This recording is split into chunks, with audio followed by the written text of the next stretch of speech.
My name is Daniel Carter, and what I'm about to share with you isn't just a story. It's the unfiltered collapse of a life I thought was perfect. I'm 32, living in Chicago, working as a successful architect, and until recently I thought I had everything a man could want. I had built a life with my wife, Emily, smart, stunning and charismatic, a journalist known for her sharp wit and captivating storytelling. We met during college, bonded over late-night coffees and shared dreams, and fell into a rhythm so natural it felt like fate. I supported her through her early struggles in media, celebrated her victories, and even put some of my ambitions on hold so we could build our life together. For 7 years I believed we were happy. Then things changed. Subtle at first. A new perfume, late work hours, extra care with her looks even on grocery runs, and most of all, distance. Emotional distance. Conversations grew shorter, her laughter at my jokes faded, and her phone, once carelessly left around, was always locked and clutched tightly. I told myself it was stress, burnout, maybe even hormones, but deep down something gnawed at me. I dismissed it because I loved her. Then one day, fate handed me a crack in her perfect facade. She left her iPad at home, logged in, buzzing with notifications from someone named Nathan. My heart thudded as I hesitated, standing over it, convincing myself I was crazy. But I opened it. My fingers shook as I scrolled through hundreds of texts, some flirty, others blatantly intimate. I miss your hands. Last night was magic. Can't wait to feel your lips again. Each word shattered the illusion I had called a marriage. There were photos too. Her face, smiling in ways she hadn't smiled at me in months. Her body in lingerie I'd never seen. My stomach turned. I sat alone in our kitchen, heart beating through my chest, tears forming but refusing to fall. I didn't scream.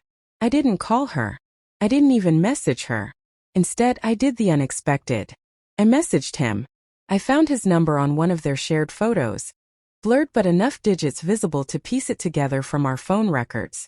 My message was calm, chillingly calm. Hi Nathan. I'm Daniel, Emily's husband. I know. I'm not angry. I just want to talk. His reply was almost immediate. I'm sorry. I didn't know she was married. Typical. But something told me he was telling the truth. I asked for a call, and to my surprise he agreed. The next morning we spoke. His voice was awkward but honest.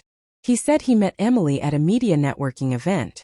She claimed she was separated, living with an ex, until she could move out. She wore no ring. She painted me as emotionally abusive, possessive, even cruel. She said I cheated first. I was floored. Not just by the lies, but by how deeply she'd crafted an entirely different identity, dragging my name through the mud just to live this fantasy. Nathan was no villain. Just another pawn. He sounded genuinely stunned when I sent him proof. Photos of our wedding, vacation snapshots, even receipts from the anniversary trip we took 2 weeks before she told him we were officially over. His voice broke when he realized how manipulated he'd been. I didn't hate him. In fact, I pitied him. And for the next few days I didn't confront Emily. I became the ghost in my own life, walking through our home like nothing had changed. I kissed her goodnight, brought her coffee in the mornings, even listened to her complain about her job. All while I collected everything, screenshots, voice notes, even security footage of her sneaking him in while I was at work. I consulted a divorce attorney and a therapist because I didn't want revenge. I wanted clarity. I wanted peace. And most of all, I wanted to reclaim my dignity, which she had trampled so carelessly. Then, 2 weeks later on our wedding anniversary, I planned it all. I reserved a table at the restaurant where we had our first date, dressed up, and acted like I was about to renew our vows. She looked beautiful. And fake. I handed her a gift-wrapped box over dessert. Inside were not flowers, not jewelry, but every piece of evidence I had collected. Her face drained of color as she sifted through them. Screenshots, dates, photos, even a transcribed version of my call with Nathan. She looked up at me, speechless, trembling. I know everything, I said softly. And I'm done. I stood up, walked out, and never looked back. The next morning, I moved into a short-term apartment. I didn't block her. I let her try to explain, justify, beg. But I never replied. My silence became my power. She tried to claim it was a mistake, that she felt lonely, that we had grown apart. But none of it mattered. What mattered was that she lied. She betrayed. And she never once gave me the truth until I forced her to face it. Nathan and I kept in touch for a bit. We weren't friends, but there was a mutual understanding. Two men caught in the same hurricane, both used by the same storm.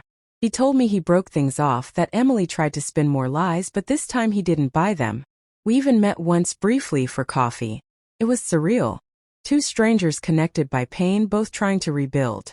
Over the next few months, I focused on healing. I threw myself into work, started therapy, reconnected with old friends I had neglected during my marriage, and slowly, very slowly found pieces of myself again. I discovered I wasn't weak for not confronting her with rage. I was strong for choosing a quieter kind of justice. Emily tried to win me back, of course, with letters, voicemails, even showing up at my job. But I refused to give her space in my new life. My lawyer handled everything. The divorce was smooth, clean, thanks to the evidence. I got the house. She got the humiliation. And yet, I wasn't happy for her suffering. I was just relieved it was over. It's been over a year now. I've started dating again, carefully. The scars are still there. Trust comes slowly. But one evening while walking by the lake, I met someone. Rachel. A teacher with a quiet laugh and a love for astronomy. She didn't ask about my past right away. And when I did share it, she didn't flinch. She listened. She held my hand. And she never once made me feel small for my pain. I'm not saying this is a happily ever after. Life isn't that simple. But it's an honest one. I look back now and realize that confronting the other man was never about revenge. It was about reclaiming my truth. I didn't need to yell at Emily or throw plates or make a scene. I needed to understand. And in doing so, I discovered something powerful. Sometimes the most courageous thing you can do after betrayal isn't fighting or forgiving. It's walking away without burning everything down. Silence can be louder than screams. And dignity, once lost, can be rebuilt brick by brick. If you choose not to let someone else's lies define your worth. Emily was a chapter. A long, painful one. But Rachel and the peace I found within myself are proof that endings, no matter how brutal, can lead to beginnings far better than you imagined.